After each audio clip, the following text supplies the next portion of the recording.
Jane. Answer undying umbrage. Crocker? Hey! It's me. Remember me? What the? Tumut? Oops. No. Hold shifts. Non-nostalgically. Tumut. Yes! Oh, you've got to be kidding me. You're absolutely the last person I want to hear from right now. And the bottom of that list is pretty competitive territory at the moment. Don't be like that, you stupid earth cow.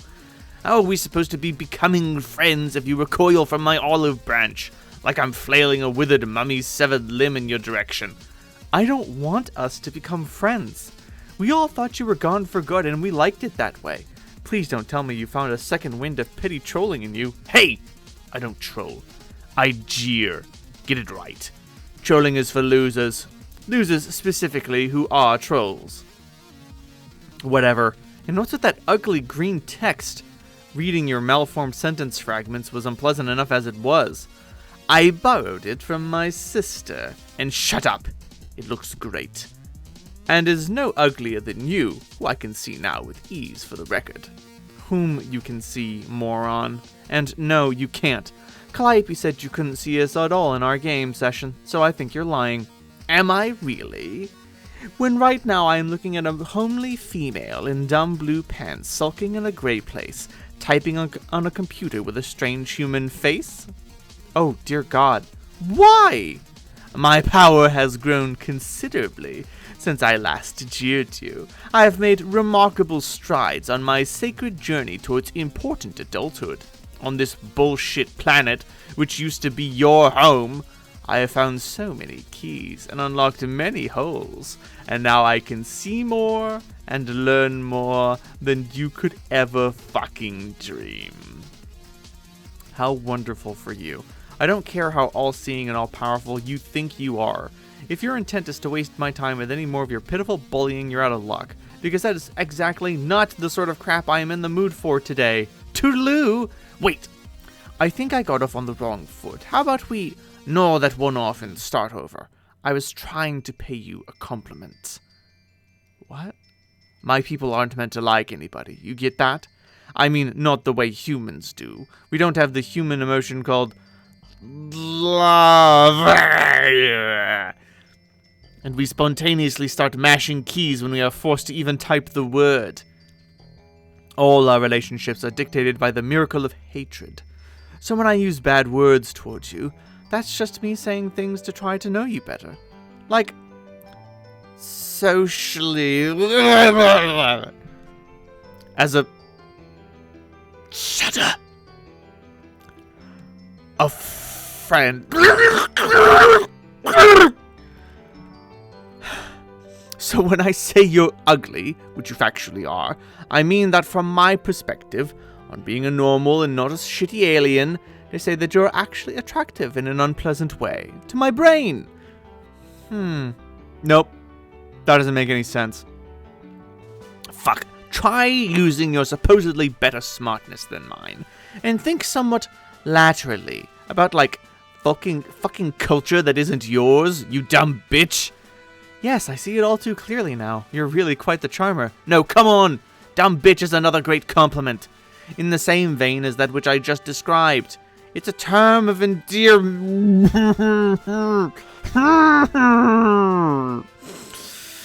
I used to talk about girls who, in my view, have managed to avoid being utterly beneath my personal acknowledgement. This isn't complicated. Aha. So you're actually trying to claim that you find me attractive from the alleged bad means good point of view of your hate-driven species. Definitely. I'm not joking around, Crocker.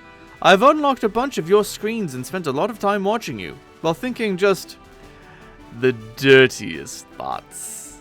Hee huh. Ugh, you pig.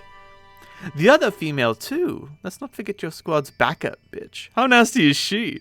Just so foul. And the things you get up to with one another, oh my. Need I even cite the altercation with your puffy slumber loaves? Excuse me? My compliments in particular on your colorful undergarments, while bouncing up and down on the soft human sarcophagus. Oh, that's just great. The one time we had a generic girly pillow fight and it turns out some pervert was actually watching us. I think I need a shower, assuming I can even take one again in peace. Don't worry, you can't. But seriously, Jane, can I call you Jane? Bitch, listen, you're one grody harlot, which means good, bad, things to me. Let's remember, when I unlocked you, I don't know, maybe I've changed, or maybe you just you, since you turned older, but you've really filled out since I last saw you before. What? Really? Hell yes, I do enjoy a meaty bitch with a little clout. What do you mean exactly by clout? Oh, I think you know. When physical portions of the bitch kind of jut out exuberantly. Do you mean my... Why am I even having this conversation?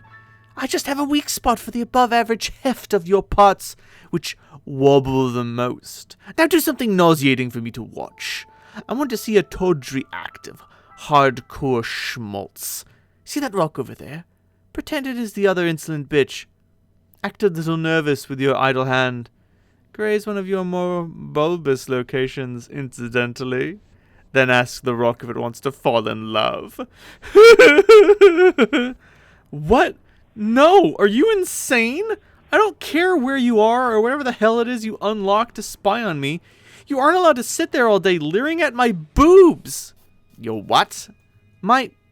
What? What are you talking about? No, tell me what are those things you said are. I'm enticed. Fuck you! Tell me what you're getting at with all the stuff about my clout and my bulbous locations. I was just saying, my taste prefers when the buxom shrew's physique puts a healthy dent in space-time. Space-time? I like how salty it is when a bitch grows out her skeletal phase, and her frame really begins to challenge the horizontal dimensions. What? When the female rump starts getting more mileage out of its wideness attributes, more bang for its boon buck. It excites me better when bitches punish the ground with each megalithic footstep. Shut up! I'm not fat! Jane bitch, I have new orders. You will strip to the scanty pair of party pants and the cloth chest piece which you wear under those plain rags, then find a naughty patch of mud, and roll around in the mud like an earth pig, flaunting for me your slippery and swollen porcine physicality, and maybe grunt some decadent poems through your snout about some shit-face you adore. Oh yes, that would be wretched. Go fuck yourself. Wait, don't shut me out. Remember what I said about our different cultures or whatever? I have a fucking open mind, Jane. I made you a present for your birthday, whatever that actually is. See how I'm making an effort to understand your customs? Meet me half the goddamn way.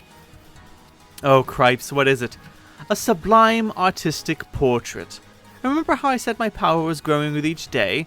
This applies as well to my prowess as a draftsman. Oh, goodness, no, you poor delusional thing. I don't care what progress you think you've made, you'll never be a good artist, dear. Horseshit! My illustration is stunning. It is nearly a photographic representation of your odious milkshake. Now park the industrial load of freight you declare a bottom and feast your eyes on my fucking excellence. Jane, is this you? Fat, ugly whore. Groan. I believe I have chosen the perfect shape for you. It is described in certain circles knowledgeable of the arts as a circle. I am very pleased with how faithfully it has captured the obscene rotundity of your magnificent carriage. Truly a spitting image of the crocobitch. Now listen carefully. You may learn something. The masterpiece aficionado will notice how I achieved this highly advanced and difficult shape. What most gifted artisans will tell you is that circles are basically fucking impossible to draw. Trust me, it's like a paradox. A shape without angles? What? So I fucking cheated. I navigated the irrational perimeter by making a lot of easily understandable, totally logical marks, forming a whole bunch of little right angles. The cheating part happens when I do this a lot, so it goes in a round direction. This one came out well, I think, but there's room to improve.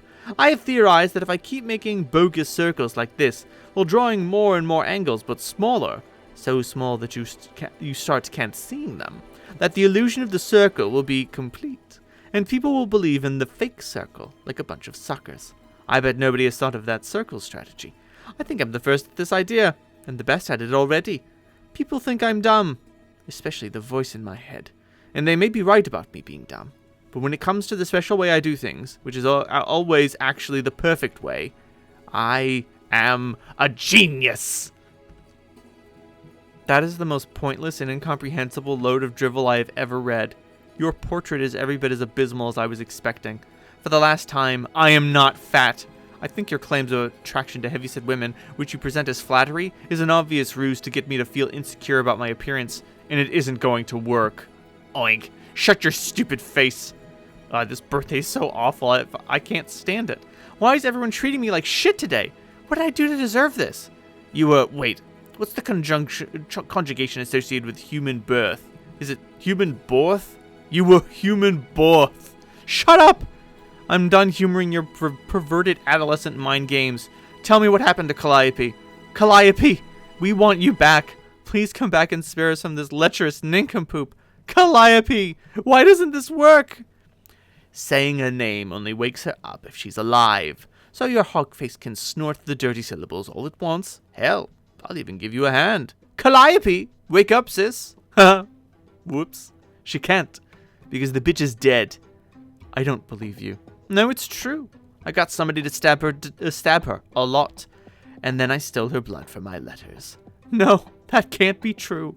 I refuse to believe even you would do something so terrible. Jane, bitch, your preposterous female emotions are going earth bananas again. Settle down and listen to boy reason. Do not make me demonstrate the veracity of my facts yet again. That saccharine tramp is such a goner. She's never coming back, just like your dapper human guardian. What? What do you know about my father? Where is he?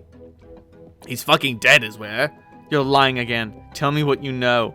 God, I'm trying to. My facts are having difficulty penetrating your hysterical attitude. Listen to me very close. He was captured by an agent soon after you began your quest. He was then put in jail on Durst. Okay, so he's on Durst then. Bitch, you aren't paying attention. Do you know anything about the prison system on Durst? It isn't like the soft time you do on Prospect. I bet you never spent any time in the joke they call a slammer there, let alone on Durst. And I suppose you have? I was not very well behaved. I did more than my share of time chained to the wall of a cell. Like I wasn't so used to that. I was like, do your worst. And then they did. Durstites do not treat their prisoners good, to say the least. I was able to survive the brutality due to my exceptional constitution, and even to some extent, my ability to enjoy anguish. But your pathetic, frail human dad is a different story. There's no doubt at all that he's dead by now. No, don't say that. Shut up. You really should believe me. I've unlocked many of his screens, just like yours. You should see how they treated him. The horror he experienced must be difficult for a human girl to imagine. Perhaps I should capture one of the visuals and show you firsthand. You bastard, I said shut up! His agony was magnificent and very long-lasting. You see, he was a VIP, a very important prisoner, so they gave him special treatment. Under such cruel circumstances, I believe he would have traded his favorite hat for a swift end to his hilarious suffering. Stop it! But it was so wonderful and great to watch, between your father's demise and his daughter's epic posterior looming larger in my video displays. I really must thank your entire family for hours of scandalous enjoyment. Shut up, shut up, shut up, shut up, shut up! Fuck you, he's not dead. My dad's fine. I'm not fat and I hate you. I'm never talking to you again and stop watching me. Jane, keep absconding. Nice abscond, ×2 combo. Sad jump. DD, examine sleazy Dursite rag. Let's see what's in the news today. The Inquiring Carapacian. Jailgate, day 153. Diplomatic gridlock. White shell mendacity at all-time high. No surprise here. The Archagent is dominating the headlines yet again, already approaching day 154 of the debacle. It's a big day for your kingdom. Hard to believe it's here already. Time sure flies when you're being smooth and well-dressed. The article covers the usual tedious politics surrounding the negotiation of his release. After weeks of posturing and grandstanding, Prospit's terms had been bargained down to a polite apology, signed by the Condense herself. Or those were the terms you were last aware of. You checked to see if there had been any further developments. And just as you thought, she refused those terms. Prospit then countered with a new offer. The apology no longer has to be polite. No way she cottons to that proposal either. It's quite obvious to you what's going on here. The White Queen was never really taking this negotiation seriously. She's been submitting frivolous proposals which she knows perfectly well the Condense will refuse on principle, daring her in front of the whole kingdom to swallow just an ounce of pride to get her agent back. This makes her look petty on the tabloids. If she refuses, which was always inevitable, because as everyone knows, a queen is a vain creature, even alien sea queens. And you thought the kingdoms were locked in a stalemate before new management took over. Ugh. The press has run the story so far into the ground, you can barely bring yourself to keep up with it anymore. Sensationalism at its finest. Not that you're really itching to see Noir get his old job back. Talk about a high-strung boss. The time in the clink should do him good, like a forced vacation, with accommodations nearly on par with a 5-star hotel on Durst. Frankly, things run smoother around here without him blowing a gasket every other day. Though you will say you could really use his expertise on a pencil pusher. You never knew anyone who could file paperwork quite like Noir. Sure, he complained bitterly about his desk job, but in truth he was always a reluctant savant of bureaucratic procedure and red tape. Now you're getting buried in all these damn tax forms and parking tickets. Maybe you should have them shuttled to his jail cell in Prospect so he can catch up. You have a feeling the Prosperian authorities would be willing to oblige. Actually, it sounds like such a good idea, you can't believe you didn't think of it sooner. You have to get the draw on that pronto. Draconian dignitary. Observe nobles. You step over to your cubicle of fenestrated walls, which you had replaced since the prince trashed the old ones. You ordered the Droll to sneak off on one of their worlds and whip up some fresh ones with a few alchemical upgrades while he was at it. The Droll isn't really the sharpest tool in the shed, but he's certainly the most versatile. Also, the most eager to please. If you have to watch his happy umbrella dance one more time, you swear to God. That was a black day for Durst when the prince went rogue. Well, not rogue, that's a bad choice of words. Why'd the damn moon girl have to be Why did the damn moon girl have to be a rogue? Corners you into that pun every time. And it wasn't really a black day either, per se, since on Durst, a black day is actually a good one. Everyone's a pretty big fan of black around these parts. The point is, everything went to shit. You'd like to think that you taught those seditious brats a lesson, though. What with the miles, their inescapability, etc. And it's a good thing you taught them a lesson when you did. Because the next day, the Condense had new orders for all agents. Engaging the nobles was thereafter strictly forbidden. No more sabotage, assassination attempts, any of that good stuff. Not until the heiress's wriggling day. Then all bets are off. Who's the heiress and what's a wriggling day, you ask? The heiress is the maid. Okay, he said. And her wriggling day? That's just her birthday, but phrased in alien, like the anniversary of the day she was spawned, with cake and all that jazz. Come on, use your brain. Alright, got it, he said. Anyway, that's tomorrow. You guess as the orders came down from her boss, who, from what you've gathered, is even more of a head case than your presently incarcerated superior. When she starts kicking up a fuss, yelling at people, forking any poor slob unfortunate enough to make a misstep while grooming her hair, you know too well that's the frustration of an exasperated first officer. Would almost make you feel sympathy for the witch, if you, like she, weren't clinically psychopathic. She's never copped to it, but you just know she's got some schemes on the side. Every good right hand is gonna have something up his sleeve. Some sort of contingency plan the boss doesn't know about. Trust you on that. She's cooking something. Probably has something to do with the new prisoner she reeled in. You don't know what she wants with the girl yet, but she's always got something cooking, or baking. Whatever. The point is, the woman spends a lot of time in the kitchen. Draconian dignitary. Check on prisoner. Speaking of the new prisoner, you wonder how the old one is doing. You're not going to check in on the new one. She's out of your jurisdiction, like you said. The witch has her schemes. Whatever you are, you're going to leave that alone. Whatever they are, you're going to leave that alone. You're more curious about the status of the fellow you captured 153 days ago. You take a stroll through the Durst Penitentiary. This is where the Gen Pop is housed. For inmates, life is usually unpleasant and short down here.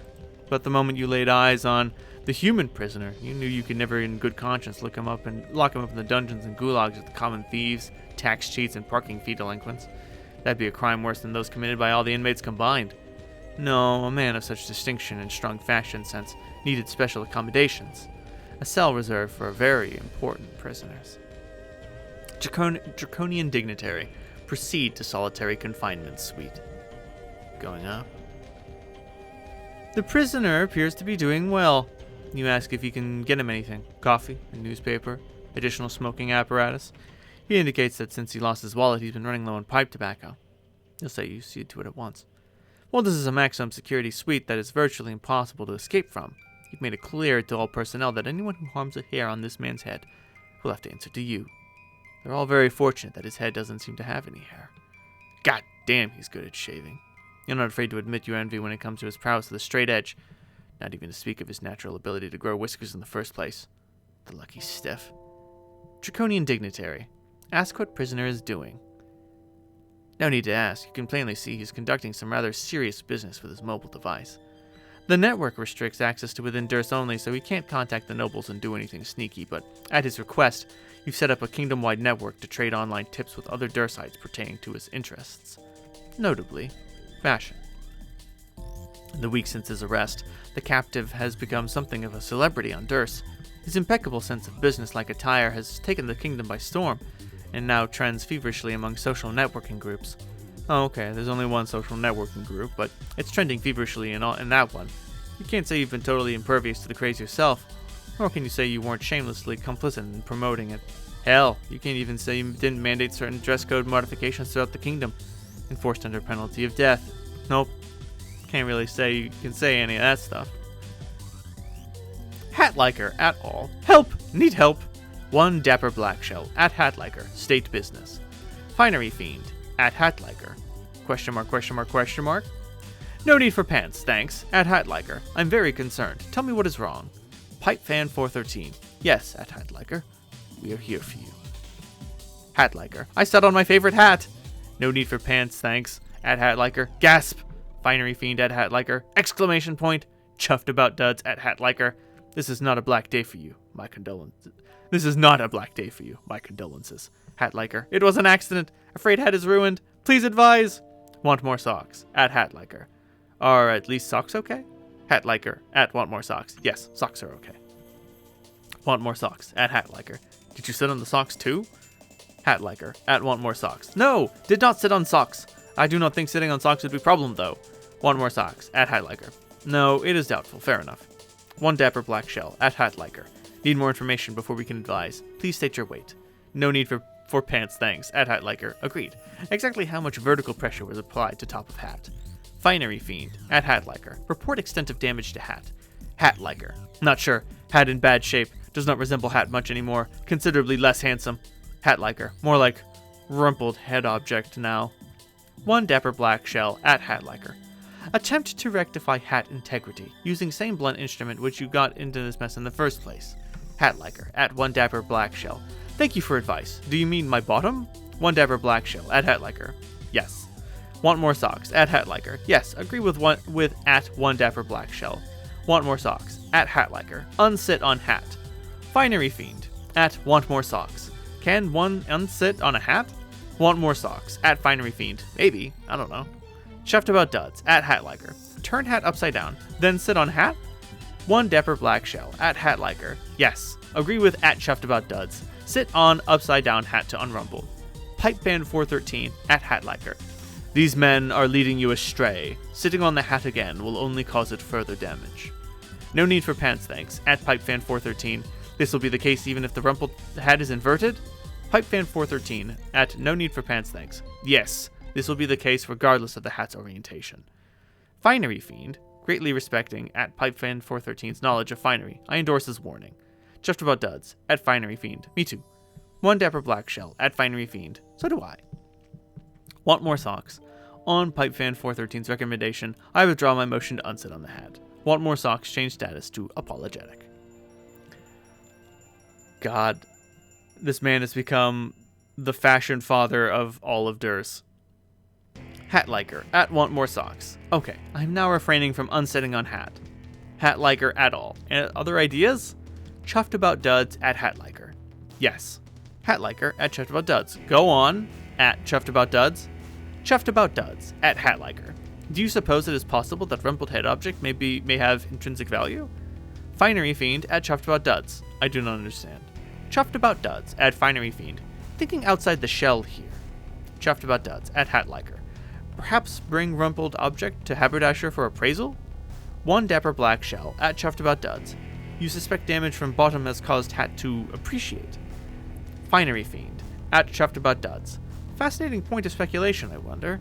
No need for pants, thanks, at Chuffed About Duds. If that is the case, perhaps sitting on hat has released fashionable properties, heretofore concealed by unrumpled condition. 1 dapper black shell at No Need for Pants, thanks. Are you suggesting the damaged hat will look more dapper? No need for pants, thanks, at 1 dapper black shell. It is a possibility. Want more socks at 1 dapper black shell. Oh, what if at hat liker struts in public wearing new rumpled head object with pride? Want more socks at all? What if hat liker begins new fashion sensation? Finery Fiend at Want More Socks. What an exciting thing that would be. Hat liker at Want More Socks. I want to be popular and famous, but I do not think I have the courage. Want More Socks at Hat liker. What if you were to have company in wearing a damaged hat? No need for pants, thanks, at Want More Socks. Yes, maybe I will sit on my favorite hat as well. Finery Fiend at No Need for Pants, thanks. Yes, me too. 1 dapper black shell at Finery Fiend. Let us all create rumpled head objects, wear it proudly. Pipefan 413 at all. I cannot condone this activity, gentlemen. 1 dapper black shell at Pipefan 413. Why not at Pipefan 413? Finery Fiend at Pipefan 413. Why not? No need for pants, thanks, at Pipefan 413. Why not? Want more socks at Pipefan 413. Why not? Hat liker at Pipefan 413. Why not? At Pipefan 413. Chuffed About Duds at Pipefan 413. Why not? The Dignitary at Hat liker. Incinerate the damaged hat immediately. The Dignitary at Hat liker. Do not ever wear such a thing in public. Finery Fiend. Ah! Chuffed About Duds. Burn the hat. No need for pants, thanks. Burn the hat. Want more socks? Burn it. 1 dapper black shell. Burn the rumpled hat. Hat liker. I am burning the hat. Want more socks? Sitting on the hat was terrible. No need for pants, thanks. Burn all rumpled hats. Chuffed About Duds. They aren't dapper at all. 1 dapper black shell. Burn the mistake with fire. Her imperious condescension. Yo, I can't deal with this prissy hat chat no more. Public works my ass. What a waste of royal gold. Chuffed About Duds changed status to bowing. Want more socks changed status to bowing. No needs for pants, thanks. Changed status to bowing. Finery Fiend changed status to bowing. Hat liker changed status to bowing. 1 dapper black shell changed status to bowing. This is what I get for letting all proper dudes run shit instead of nasty clowns. The Dignitary changed status to doffing hat. At the Dignitary, I want my ring back, motherfuck. Years in the future, minus several. Roxy. Examine Wizard Fic Journal. Roxy. Wizardy Herbert. Roxy. Open to random page. Oh, Jesus Christ. Fuck, is that a scythe and a gun? I think you were supposed to just tackle him, Beatrix said. Looks all kinds of put off. Wizardy Herbert reached down to the body of some fictional camper he just shot and picked up the flag. Same difference. Is it? This is some lame magical version of capture the flag. The book wanted me to capture the flag from him. The flag has now been captured. Anyway, he's just kind of a brainless puppet. Then what are we? She asked. I don't know, brainless puppets who've spent a few years in a real world? Kind of like everyone else, I suppose. Geez, that's cynical. Anyway, you're the one who said we should let the story play out the way it's supposed to. I'm just pointing out your own rules. Herbert made a dismissive gesture with his smoking gun. These punks were starting to get on my nerves. We're making progress anyway, see? Listen to that. Russet's scene is coming up. If I remember right, this is the one that introduces his reoccurring love interest. Also, I guess the chief bad guy? I mean, sorta. She listened. There was yelling through the woods. It was coming closer. Help! Herb! B! Where are you? The 3 Serpanook scoundrels flew through the woods on their magic flying wooden horses. They were chasing poor Russet. Russet held onto the Fort Crow's Nest flag for dear life. He was a little scared, but mostly brave. Not afraid of those Serpanook cowards. They caught up with him, and then they knocked him down. His wand flew away out of reach. Hey, Clove, not so tough are you without your fancy wand? He was one of the Serpanook boys, and he sounded quite brash. Another one said, You think you're so hot with all your charm and good looks? Well, let's do something about that pretty face. And then they started beating him up. Herbert, ow! Will you do something? Ow! Son of a... This can't be right. Herbert aimed carefully with his Beretta at the head of Russet's assailant. He was way serious and stone cold about it. He was not going to miss. Bang! He missed.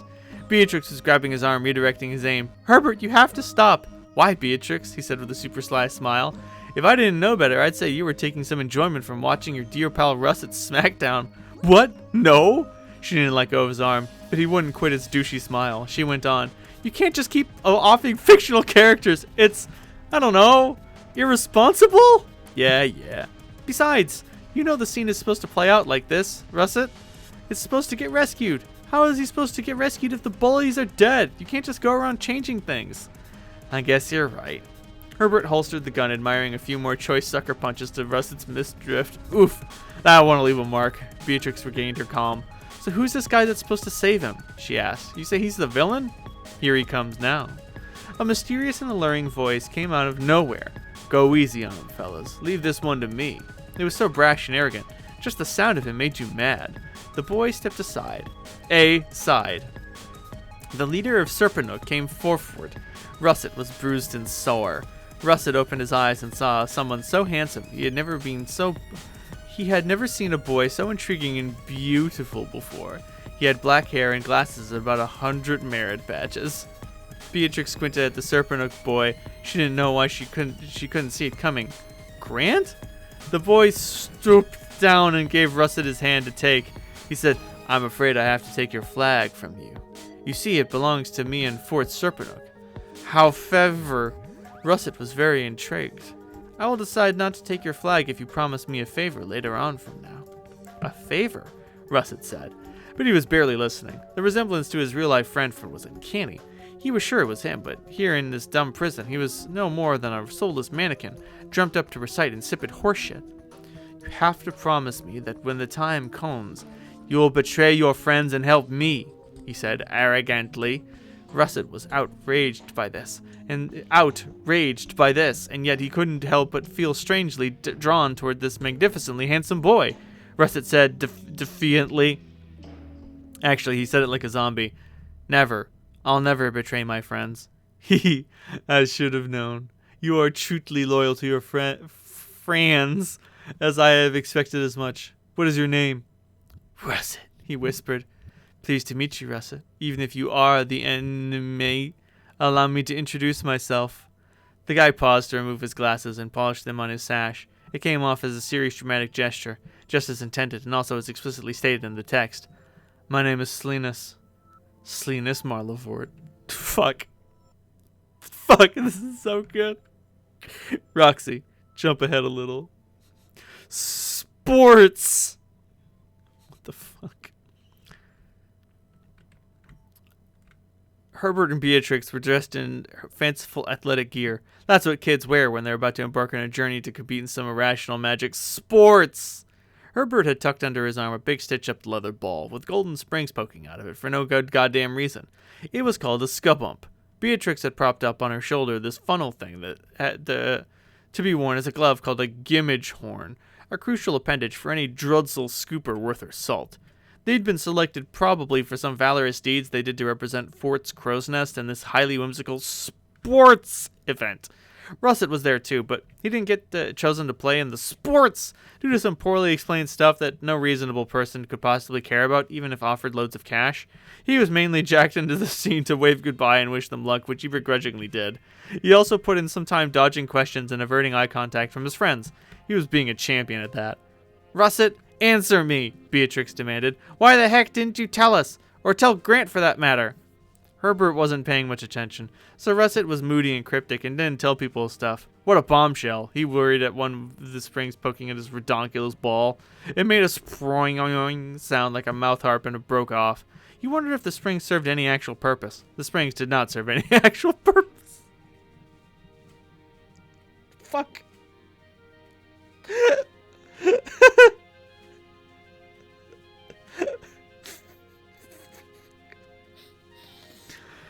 God. How could you keep something like that from everyone? That you knew all along? I just wanted what was best for Grant, he finally said. She had tons of questions, but couldn't settle on the next one to ask. She wasn't about to let good body language go to waste, so she did kind of what mimes do when they don't like something you said. How long did he know Grant was from this dogshit wizard fic? How did he escape in the first place? Was it really his spell that sealed them here? How long had he been planning this? She guessed that would explain why he had an absurdly obvious pseudonym. Grant Anomina? Yeah, that's a real name. Great job, bro. Or should she say Slinus? She wondered if his bogus name wasn't an anagram for something, like a clue dangled under their noses. Bad magic guys do love their anagrams. They're just so damn clever, and when you finally figure them out, it's like, whoa, instant mindfuck. He's quite a troubled person, you know. Herbert looked up from his skubump. Well, if Russet thinks so, then. She gave up on the interrogation. When you're dealt a shit sandwich, why go to war over who baked the bread? Russet could stuff his dumb secrets in a sack for all she cared. What did she ever see in this moping tool? She never thought she would long for those times before they met, the old questing days before all this started. She was never exactly psyched to watch Herbert assault a crazy old wizard with a pistol, but now, okay, she wasn't saying she wanted to see any more wizards get shot. She just meant she would trade all the badges in the world to go back to when things were simpler. It was time to go. The narrative invisible conductor let them know with the arrival of a carriage. It was drawn by two flirting, perfectly immobile wooden horses. Herbert read this thing 100 times, but still couldn't understand the author's fascination with flying, rigid wooden horses. Herbert held open the door with a bow and gestured her in with ironic chivalry. The text didn't let it go unsaid. That was meant as a big fuck you to Russet, thus keeping their rivalry brewing. But in truth, neither dude was feeling it this time. Beatrix got in and they went off, rigid horses, carriage and all, into the sky. They turned around in their seats and waved to Russet below, because a poorly written sentence said they were supposed to. Beatrix smacked her forehead. Not an anagram, she quoted from her own brain. What? He asked.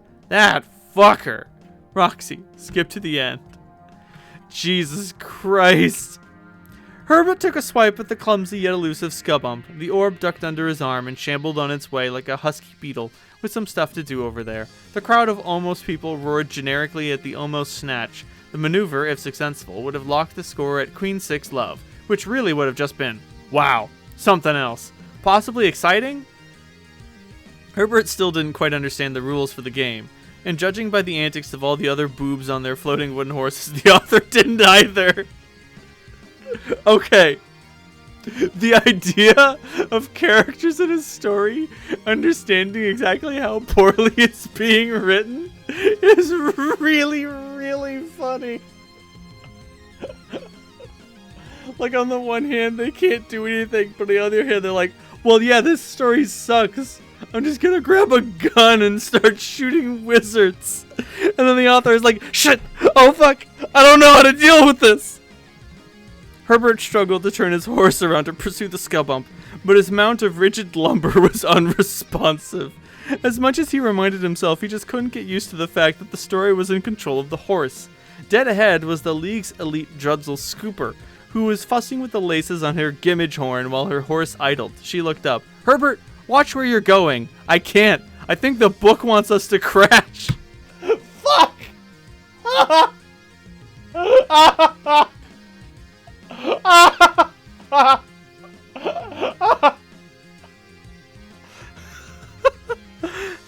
Beatrix thought about it. She almost kicked the sides of her inert stallion to prod it along, but caught herself. Do we really have to? Herbert shrugged. Another solid half-minute of awkward horse advancement went by before the creaking oaken collision. Herbert tumbled through the air and hit the grass pitch hard on his back. Beatrix landed on top of him. They found each other face to face. Is she serious with this? She asked, regarding the hella subtle way the author decided to craft this situation. It was like puppetry in motion, plus horses. I'm afraid so. I think the story is building romantic tension between us. It is? It was not a question, but a statement of major concern. Sorry. Yeah, it is establishing the groundwork for romance between our characters. It's sort of one token heterosexual romance in the book, We probably just have to write it out. Beatrix didn't know waft the felling of color red wash, but she Cloud could swear the felling, she could swore the felling feeling was creeping onto her face. Don't write while drunk, you lushy Dumbo. Roxy, don't write while drunk. You decide to take your own advice. You'll just wait for a few hours to sober up before continuing your hero's metatextual adventures through an even crappier wizard fic than your own, which you yourself wrote anyway. Contrary to what your loyal readership of Zero may believe, being impaired is not actually constructive to the process of engineering awful prose. Well, looks like your alien pal wants to say hi anyway. Might as well pass the time chatting with her.